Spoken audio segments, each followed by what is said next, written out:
I want you to imagine the following situation. You wake up one day with a virtual reality headset attached to your head that you cannot take off, and you realize that you're now stuck in a video game. You don't know how it happened, why it happened, what the game is about, who made it, and what is its purpose. You look around and you see that all other players who have been here longer than you have already created a virtual world inside of this game. But when you talk to them, it turns out that they still have the same questions as you and no answers. They utilize the creations and information from the generations of other players in the past, but their only advantage over you is that they have been in the game a bit longer. After the initial reaction of panic, fear, and despair, you start adjusting to this virtual world and the community that other players created with their strange, illogical norms and regulations that are the result of their fear and misinterpretation of the newly imposed reality. You have no choice but to follow everyone's rules and directives and imitate their behavior. Before the game starts being boring and eventually annoying, it is actually nice in some aspects, so you're just trying to spend your time in the game by chasing after pleasure and trying to avoid any form of pain. After all, you don't know how long you'll be here, so you're just trying to make the best out of it for yourself. As you grow accustomed to this strange and incomprehensible reality, you start to come across gamers who surprisingly remember why you all came here, and some who have a manual and cheat codes to the game. It quickly becomes obvious that almost everyone has bits of information and memories that, if put together, create an explanation and a guide as to what you're supposed to do and why you're all here. In fact, some know of methods that allow to speak to the programmer of the game. It turns out that you've been repeatedly playing the same game over and over again, impersonating different characters appearing in various stages of the game. Initially full of doubt, you start finding confirmation for these gaming insights in your own life, your gaming history, and your intuition. And now that you have all the pieces in place and you finally understand what the game is about, you start talking to other players about it. It is obvious to you that with these messages and the understanding of the game, you finally can help redesign this level of the game in which every player has a clear understanding of how they're supposed to play the game to easily progress to the next level. You're surprised to find out that other players not only find what you discovered ridiculous, but they also have their own theories that gather huge followings despite the fact that all of it makes absolutely no sense, being completely the opposite of what the game clearly is about. After many futile attempts to reach the majority of players, you realize that sharing your revelations will be confined to a small group of those who remember and feel what the game is. Eventually, you come to the realization that the only purpose of the game is for you to play it with yourself until you finish the level with the highest score according to your own game, as it turns out that you play a game within another, bigger game that is a part of a much bigger gaming console. As you have probably realized, this is a description of the human life on Earth. There is something very important that needs to be discussed, and this video is an opening to much more important videos about where we go after death and about our purpose here. But first, we need to establish some equally important foundations to what we're about to discover. This is a re-edited upload from a video from some time ago, so it might sound familiar. But do give it a go to remind yourself about why you have such thirst for knowledge about the supernatural aspects of this reality. Please consider joining a tiny group of thoughtful and generous supporters sponsoring my efforts, with links listed on the screen and in the video description. Your donations will not make a big difference in your life, but they mean a lot to me and the community we're all a part of. Buy a t-shirt or schedule a donation fund at chat if you wish to receive something in return. Just a quick request to join all new 434 social media, as your help in rebuilding the Facebook account will be much appreciated. Links below. Thank you for all your help. Humans have this incomprehensible tendency to believe in things that make absolutely no sense, and disbelieve things that make perfect sense. Ever since I started questioning the validity of the information I was forced to acquire while going through the educational system, it became apparent that humanity is lost in the ocean of auto-generated noise, resulting in cluelessness. Humans are not good at logically disassembling the elements of their reality, and there are truths staring us in the face that are collectively rejected by a majority of us, despite their obvious validity. The subject of death is a perfect example of this bizarre phenomena, among many. Reincarnation is a scientific fact that should be taught at schools. Why do I say this? I will use my favorite black swan fallacy theory to explain it. It goes like this. If you make a statement, all swans are white, it will be true until you find one black swan. No matter how many millions of these white birds you take into account, as soon as you confirm the existence of a single black swan, the statement swans are white is no longer true. In the same way, the statement there is no life after death is true until you can confirm one instance of reincarnation. And today we have not one, but thousands of reports, books, and scientific papers credibly describing past lives, thus making our initial statement invalid. There is so much overwhelmingly logical evidence available to us that we can now safely say that life after death is no longer a domain of religious beliefs, but a fact. But for some bizarre reason, the so-called scientific community works very hard to discredit these obvious truths and to make sure that our idea of life is limited to us being a random, insignificant speck of dust in an apparently endless universe. The amount of energy invested in censorship, misinformation, rejecting and ridiculing the truth not only exposes their ignorance or possibly hidden agenda, but also proves that afterlife is real, and as with everything being hidden from us, it indicates that it is important and relevant to all of us. In fact, once you dedicate some time to studying this subject, you will realize that it might be one of the most important things you need to learn about in this reality. What is really interesting is that the subject of death is not only ignored, but also demonized in this earthly life. Although an average human knows nothing about what happens to them after their heart is no longer beating, it doesn't stop them from believing in bizarre stories of unknown origin about hell and eternal damnation. It is quite difficult logically to explain being scared of something we not only know nothing of, but in fact have multiple reports of, describing it as a blissful release from the burdens of low-frequency earthly realm.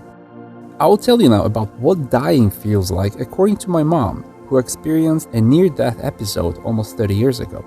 In the 90s, my mom had an operation on her enlarged thyroid, and the next day she went through something called a thyroid storm. Her body temperature went up rapidly to 106 degrees Fahrenheit or 41 degrees Celsius.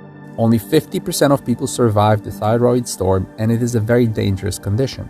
Her heart rate went down to a life-threatening level, and she started trembling uncontrollably.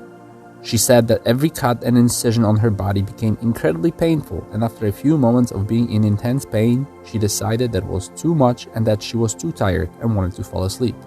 When she did, she said that she felt a huge and overwhelming sense of relief. Nothing hurt anymore, and although at that point she was already unconscious, she started floating over her body and saw doctors running towards her with equipment as she was listening to their conversations. She was now high above everybody, looking at the doctors connecting her to the machine. She said that she saw everything, although she wasn't using her eyes anymore. It was a relaxed and emotionally detached moment of curiosity with no additional sensations. She said, "Dying doesn't hurt, but the worst is the realization of dying, the fear of the unknown, and when you don't know what is happening to you. And all of this is suddenly replaced by a huge sense of relief. Everything is in order, and it's an ecstatic state of mind, almost as if you were on psychedelics." She finished the story saying that she lost consciousness and woke up a few hours later with a nurse sitting next to her. Her story contains the same elements described by almost all of near-death experience survivors. When I learned about what happened to her, I decided to read a book my mom got by Raymond Moody called Life After Life. We were still in the age of books and newspapers, and there was no digital media, and this pretty much was the only source of information on near-death experiences. This American psychologist analyzed NDE reports from people around the world from all walks of life who died and came back, and he found out that irrespectively of their geographical location, their level of education, social status, or religion, all these stories consisted of the same supernatural elements and described the same process of leaving our reality. I was fascinated by it and I wanted to know more. Once the internet emerged, it turned out that a lot of people have the same story to tell. One of the most famous cases is that of a 5-year-old Scottish boy named Cameron McCulloch from Glasgow, who described his previous life on a small island 200 miles away. He confirmed all the details related to the life of a man who had passed away a few years before his birth, and the story was confirmed by the man's family. Another story is that of Luke Rillman from Ohio in America, who used to be a woman from Chicago named Pamela Robinson, who had died in a hotel fire in 1993. In Myanmar, there are more than 750 cases of children who claim to remember their previous life, and 24 of them said they had been Japanese soldiers in World War II. They would eat, dress, and behave like typical Japanese soldiers during their occupation of Myanmar. There is also something of an urban legend describing a boy who remembered his previous first and last name and the first and last name of his murderer. He remembered being killed by an axe blow to the head, which explained a red birthmark on his head in this life. He went with his parents to the village where he used to live, and he identified his murderer and found the place where his body was buried. One of the most credible cases is that of an American neurosurgeon who died and came back to life to write 3 books describing his experiences from a medical perspective. Aben Alexander's story contains supernatural elements that validate his experience, like the fact that during his out-of-body journey, he met his deceased birth sister he never knew about. He's not the only author who wrote this type of books. There are Michael Newton, Todd Burpo, Betty Eadie, Mary Neal, and others. YouTube and social media is filled with these stories, and even Shaman Oaks, who have been a guest on a podcast here, dedicated his channel to exploring the subject of NDE. One of my favorite YouTube channels is that of Anthony Shen, who travels around the world and interviews people who have had visited the other side. Both links are in the video description, and I highly recommend you watch these videos. Some who approach this subject methodically have discovered more interesting facts using scientific methods. Dr. Christopher Kerr interviewed 66 dying patients and found out that almost all of them had at least one vivid pre-death dream or vision about preparing to die, about deceased family members, or about those being left behind. It was also discovered that most people have some type of a dream, vision, or premonition announcing their death up to 2 years in advance of it actually happening. Of course, to those of you who have been watching 434 videos for years, you do know about my experiences of talking to the dead, and you must remember my stories about talking to my deceased family members, and the briefly available video of me talking to a famous rock star from my childhood. For me, these personal experiences are the most important validation of the repeating nature of human existence. The implications of all of this are endless, and it points towards something much bigger than what we consider to be our limited physical existence. I want you to realize that this changes our understanding of life. It validates all the psychedelic entities' teachings, Law of One, and the insider revelations. It clearly proves that our existence is not earth-based and that our consciousness resides outside of this reality. This also indicates the existence of a governing entity or energy that controls this life and everything around us. This awareness should also have a profound effect on our irrational fear of dying. It seems we should replace it with a sense of patient curiosity.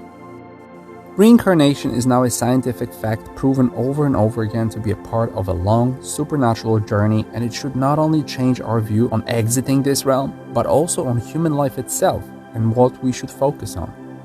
If you're repeating this existence here, it means there is a reason for it that shouldn't be ignored.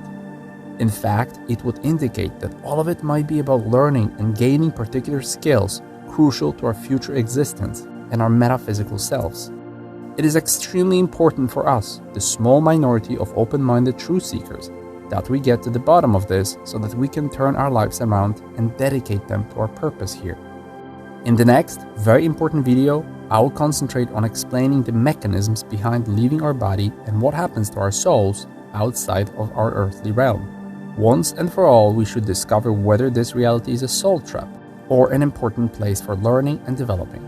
It is about time we connected the dots and stopped wasting our time on this energy-consuming process of trial and error. Let's all benefit from having open minds and having access to the knowledge about the values of love, joy, and hope.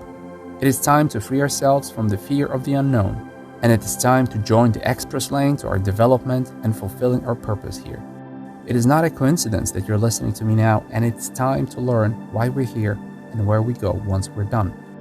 If you have any stories confirming reincarnation, leave a comment so that we can all learn from it. If you want to discuss your knowledge or experiences in detail, get in touch with me to schedule a donation-funded chat. Thank you for watching, and if these videos are important to you, please consider supporting this channel through monthly donations or one-off payment. Your help is important and much appreciated. All links in the video description. Thank you. Don't forget to subscribe and follow. Like this video and share it with everyone you care about. For merchandise, go to shop.b434.com. Leave your email address at news.b434.com. Visit the website of the artist and the musician I featured here. For more info or contact, visit b434.com and join 434's social media on YouTube, Facebook, BitChute, Instagram, Snapchat, Twitter, Reddit, Discord, Telegram, VK, TikTok, Tumblr, LinkedIn, Dailymotion, and a few other ones you can see on the screen now. All links in the video description and at b434.com.